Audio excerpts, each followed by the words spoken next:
تو رسول پاک کا وصال ہوا نا، حضرت بلال نے منہ سے لفظ ہی کوئی نہیں ادا کیا. کسی نے اپنا دکھڑا کسی انداز میں سنا لیا. حضرت عمر نے کہا، جس نے کہا حضور وصال کر کے گردن اڑا دوں گا. حضرت عثمان غنی نے کہا خبردار کوئی مجھے آ کے نہ بتائے کہ مصطفیٰ وصال کر گئے. حضرت علی المرتضیٰ رضی اللہ تعالیٰ عنہ نے فرمایا نہ بھائی میرے مصطفیٰ پر تو موت آتی نہیں جس طرح آپ لوگوں پہ. سب لوگوں نے اپنے اپنے اظہار کر لیے نا، بلال نے کسی کو دکھ بتایا ہی نہیں.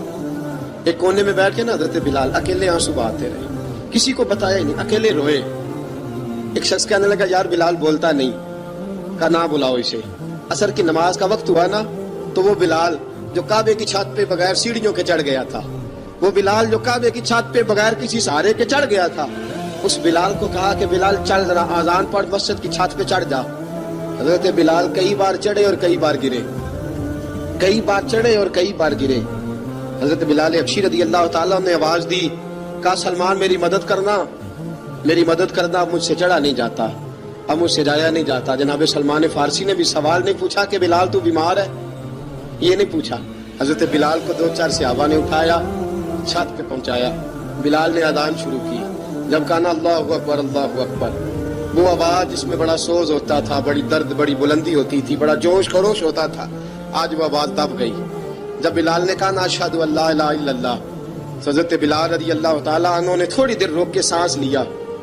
جب کہا نا اشہد ان محمد الرسول اللہ، جو سارے چپ کھڑے تھے نا ان میں سے ایک بابا رو پڑا جس کا نام ابو بکر صدیق تھا.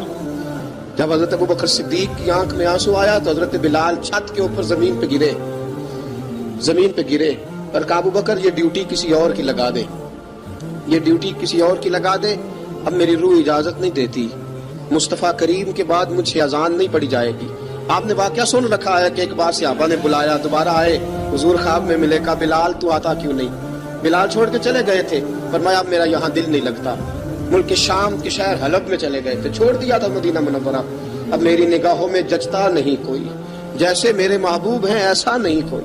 حضور خواب میں ملے، آئے مدینے. حضرت بلال آخری بار، لوگوں نے کہا اذان پڑھو. کہا مجھے وہ اذان بھول ہی گئی ہے جو مجھے مصطفیٰ کریم کے زمانے میں پڑھا کرتا تھا، مجھ سے نہیں پڑھی جاتی. نہ مجھے کہو، میں کیسے پڑھوں؟ امام حسن اور حسین نے آ کے دامن تھاما نا تو کہا بیٹا میں تمہاری نانی کا بھی نوکر رہا ہوں، میں تمہاری ماں کی چکی بھی پیستا رہا ہوں، مجھ سے کوئی فرمائش نہ کر ڈالنا. میں نے نوکری کی ہے اور مجھے اگر اللہ نے توفیق دی تو میں تمہارے بچوں کے پیر بھی دھویا کروں گا. لیکن امام حسن رضی اللہ تعالیٰ عنہ نے فرمایا بلال ایک بار تو اذان سنانی پڑے گی. سنائی بلال نے اذان.